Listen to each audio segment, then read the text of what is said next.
Well,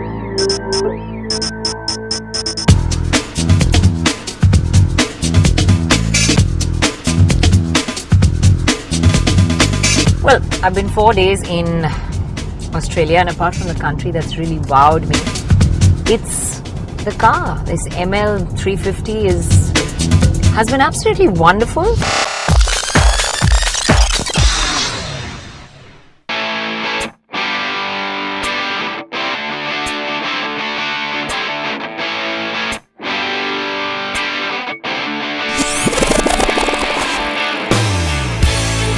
There's something wondrous about watching the world go by through your windscreen.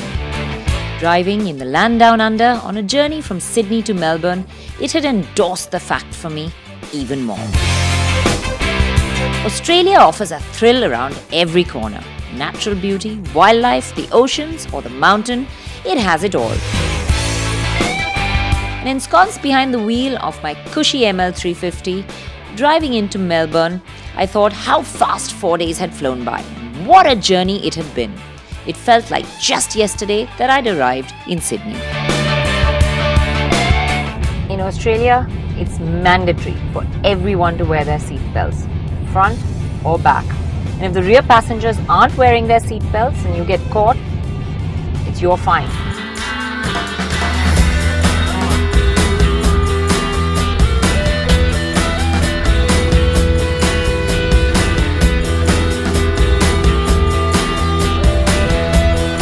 Strapped in, we all set off to Blues Point in Sydney, where it feels like past meets the present.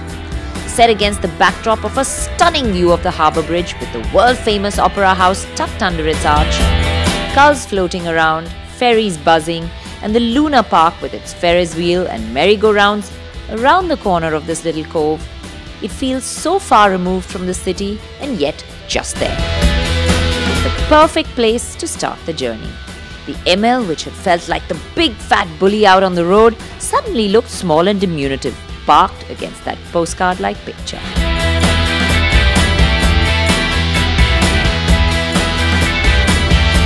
Douglas, our guide for the trip, with her thick Australian accent and a penchant for saying "right," was a treasure trove of information. Sydney is a bustling city, and being there on Easter weekend, we caught it in a holiday mood. Without the weekday traffic, we navigated through the town, starting with Paddington, where each house is a little gem. Balconies with really interesting iron balustrades lined every street, and my camera shutter was clicking away through the window. It's interesting for those who like art, but if it's the tourist trail, you have to drive around Macquarie Street, where the sandstone structures are imposing and grand. It houses the hospital, the parliament, and the botanical gardens.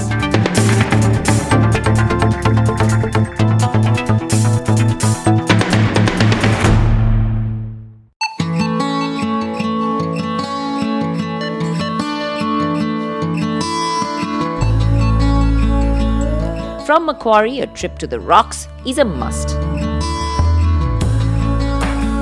It was called the Rocks as it was a large cliff face when Captain Cook first saw it. But is home to a curious little street market where artisans sell their locally made knitter natter. The market started in 1991. Okay. They basically, it was initially a sort of a more an artisan market. They had furniture and they had entertainment every weekend. And they do still have that, but it's expanded a lot more. Prices in the street market were slowly making me realize how the dollar that had gone up in Australia was making everything very expensive, including just a bottle of water. After a lovely morning of seeing the city, I've got some scrumptious seafood lunch and I'm just dying to dig into it. Lunch against the setting of a great view of the harbour bridge, Opera House and the sunshine and the sea, with a massive platter of every conceivable kind of seafood, was just perfect. And of course, it was polished off in no time at all. We had a lot of driving to do and a tight itinerary. We set off towards Jervis Bay.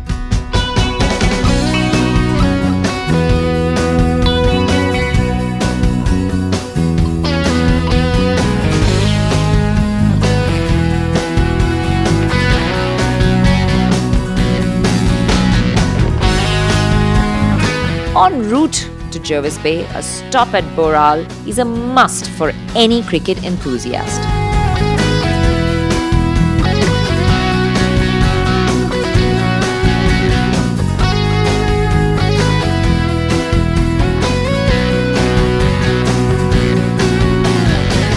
Well, I'm sure most people are going to be laughing at that kind of stroke, but just being here on the ground that Sir Donald Bradman grew up, played cricket and got recognised and has got me to get a bat in my hand. And if you're half as cricket crazy as any of the Indian nation, this place, Boral, is a place you have to visit. It's on the Sydney-Canberra route. It's got the Cricket Hall of Fame. This museum is dedicated to Sir Donald Bradman. His house is across the road. This is where he learned to play cricket, and his ashes are here as well. Apart from that, there's loads of cricket history you can enjoy.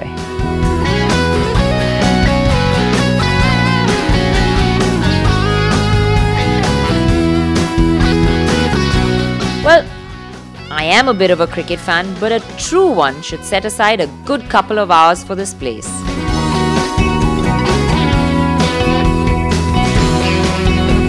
For me, the road junkie, the tarmac was beckoning.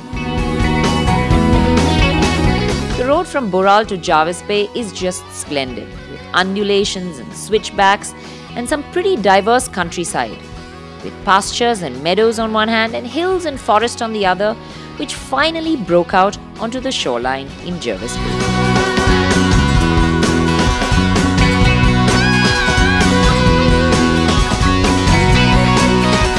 An action-packed day ended in a hearty meal out by the sea with stories to share.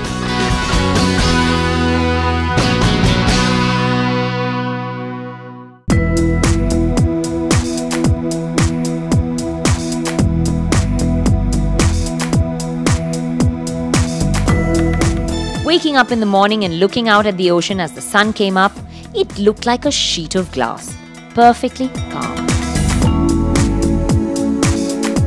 And in the serenity of Jervis Bay, it struck me that in a matter of about 24 hours, I was so far removed from the shrieking horns and high decibels of Mumbai.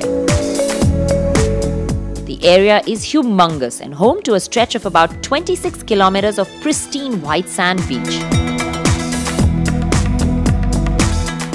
From Huskisson Park Hotel where we stayed, you can see an entire 7-kilometer stretch arc right across, almost seeming to kiss the horizon at one end.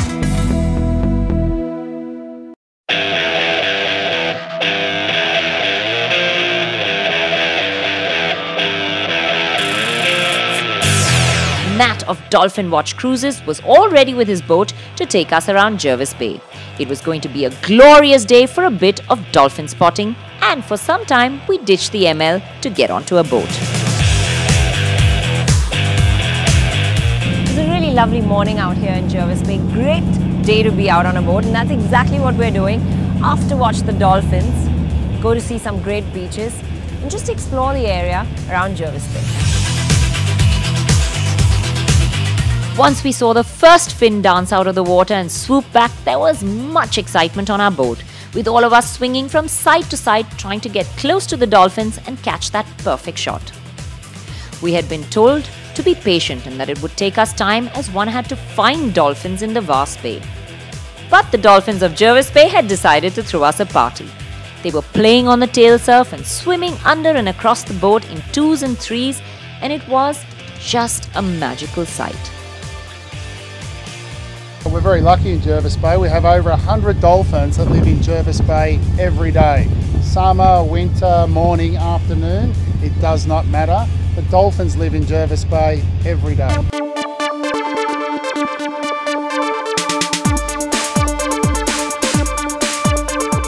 The drive with the winding highway was lovely, and on it I got thinking to myself that I could literally count on my fingers the number of cars I had to pass or that had passed me. I had probably seen 4 cars in 2 hours. It was like having the road all to myself. And it gave me time to get acquainted with my ML 350. The 350's got a nice, torquey, peppy engine. So, whenever you put your foot down, there's always enough power to pull you along. But you never really need it in Australia because they're really tough on the speed limits here. most of the secondary roads that we've been taking, 100 is the speed limit, and you know, it seems a little bit slow in this car and you're just itching to go faster and you can't.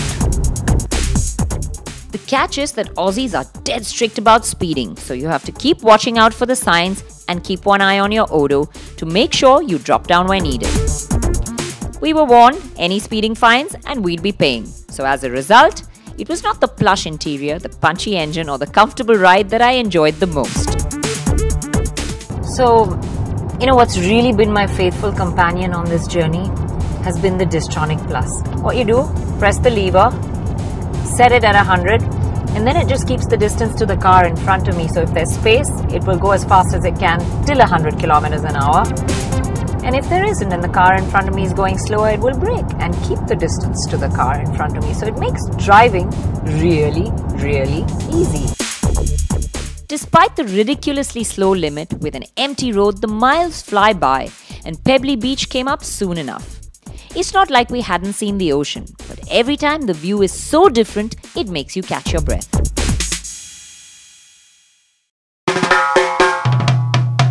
Doug had promised to show me the kangaroos, and she came true. Sure enough, we found not one, not two, but a mob of them on a grassy knoll, having their afternoon siesta under the shade of the trees. At first, I clicked away excited at seeing my first live kangaroos. And then, of course, I thought, what's a kangaroo lying down? I needed to see them hop. And I had to work hard to get them out of their slumber. He's refusing to hop. Come on. There you go. On the other side, there was a mummy with a baby in her pouch, just too lazy to move. What a day this was turning out to be. Dolphins in the morning, kangaroos in the afternoon, and each one just a short drive from the other. As I was walking to the parking lot, I had one more brush with Australian wildlife, the famous Rosella parrot in all its red and blue glory, right there, just about 2 feet away from me.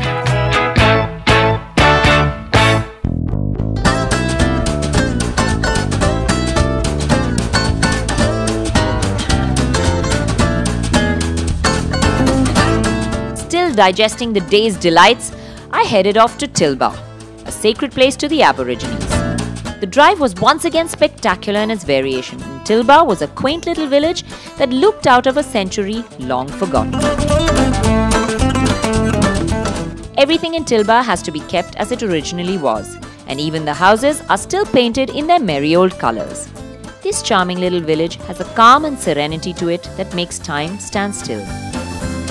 Here I learned that in Aboriginal law, all places are male or female, and the Gulaga rocks that form the backdrop to Tilba were female. With just the sound of the birds chirping and the wind rustling through the trees, the backdrop of Mount Dromedary and the volcanic Gulaga rocks, the sun set on our day. It had been a sensational day and was topped off by a spectacular meal in Bega at a lovely little fine dining restaurant called Zanzibar. Food was sumptuous and the owners warm and friendly. Definitely worth a stopover if you're passing by.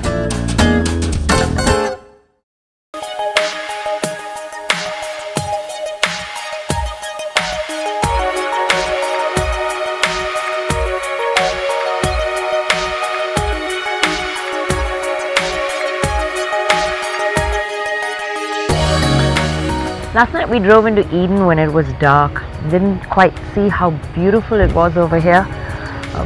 Come down to the wharf for breakfast. It's a lovely little place. And it's not the correct season, but if you want to do whale watching, this is the place to come. Eden is a small little town that's charming and offers yet more stunning views of the ocean. And after a short look around, we set off, because the day's agenda was a long drive, 546 kilometers to cover.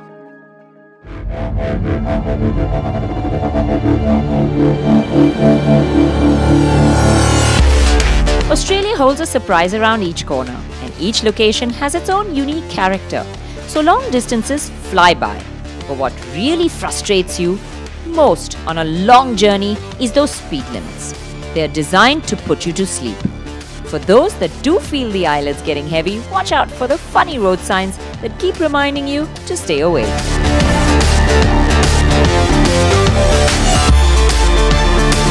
The ML 350 is a great cruising companion, and with the uber comfortable and luxurious car, the miles we munched didn't feel like so many. Everything in this car is so convenient. There's so much storage space all around you. It's a really great travel car. There's lots of places to tuck everything into, little brochures, your phones. We did pretty well covering the 546 kilometers with just one photo stop and a coffee when we entered the state of Victoria. Beautiful view of the ocean. Now we're in Gippsland with the lakes. It's so interesting, you can't get bored of being on the road here.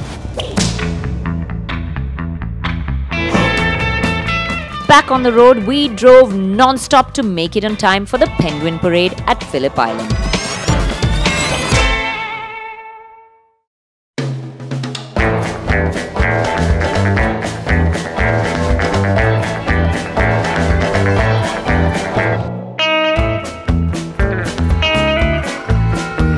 These little creatures are only about a foot tall.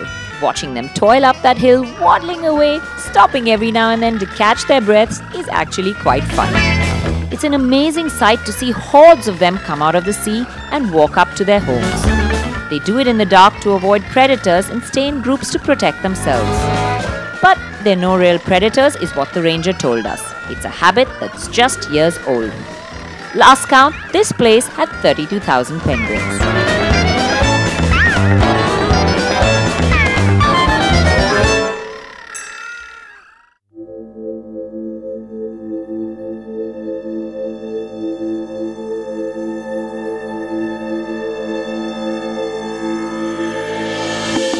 Roads, fabulous views, wildlife and great food to end the day. What more could one ask out of life? 3 days into this trip and Australia had pretty much won me over.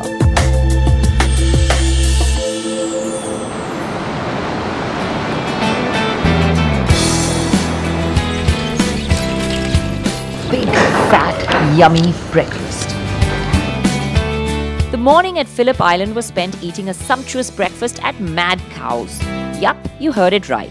Cows, spelled C-O-W-E-S, comes from the name of the town. But the Aussies, I've realized, have a penchant for funny names and odd descriptions. Here are a few we saw along the way. Lazy koala bears is quite a jump. But that's the diversity of Australia. You can pack in so many different things into just a day. Here at the Phillip Island Koala Conservation Centre, koalas are pretty much out in their own natural terrain in the wild, and we have these platforms that are built around so we can get up close to them. It's not like a zoo where animals are brought to us, but more like we're going into their terrain and watching them up close. Well, all I can say is the koalas have a bloody good life. They sleep for 20 hours a day and eat for the other 4. It's a great way to live. These small furry creatures look incredibly cute and cuddly, but don't ever try to hug one, because they just don't like contact, which is why they stay so high up in the trees and they get aggressive if people get close to them. The koala sanctuary has lovely walks and nature lovers can spend a couple of hours spotting some birds too. This is what the koalas are feeding on. Looks quite different from our eucalyptus trees back home, where they're just tall and much straighter. But yes, it is eucalyptus. It smells like that. The things to do on my bucket list were getting crossed off at an amazing pace in Australia. And being in a chocolate factory was a childhood dream come true. I was living the life of Willy Wonka. I learned about chocolate making from picking the right cocoa pods, purple ones I'm told, to shelling the nuts, to expose the nibs, roasting them, and then grinding to get the paste. Extracting the cocoa butter and tempering the chocolate after mixing the ingredients completes the procedure. The chocolate jokes were my favorite displays, and of course the one where I got to make my own little shape and eat it.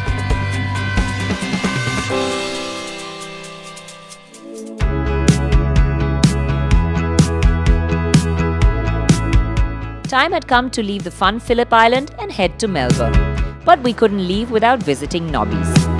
1.5 kilometers offshore, the Nobby's are seal rocks, home to Australia's largest fur seal colony.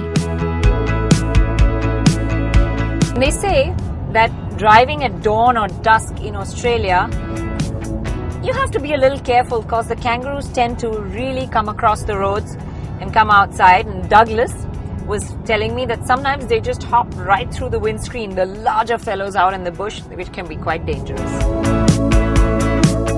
The drive from Phillip Island to Melbourne is short, and my time with my trusty travel companion was coming to an end, and it got me thinking. Well, this ML 350 has been absolutely wonderful. We've done over about 1,000 kilometers now, and faultless. Apart from that, I've been getting a lot of eyes, envious eyes looking at me. Every time we roll into a parking lot, all the guys look at me and smile and say, "That your car?" And I'm enjoying saying yes.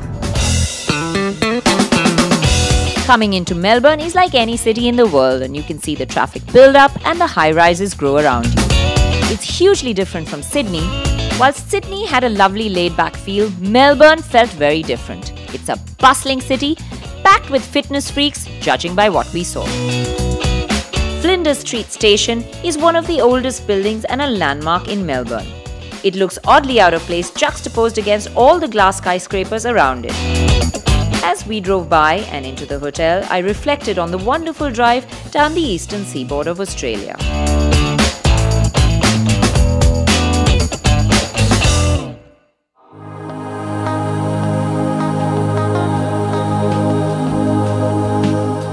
Australia is like a novel that keeps you entrapped in its pages. Each day is like turning to a new page. Each page you turn has a new and unique story to tell. And when you do come to the last, it's with heavy heart that you close the book. The story, with all its drama and excitement, however, is one that remains with you for a lifetime. Well, what can I say? Australia is a country you just have to see.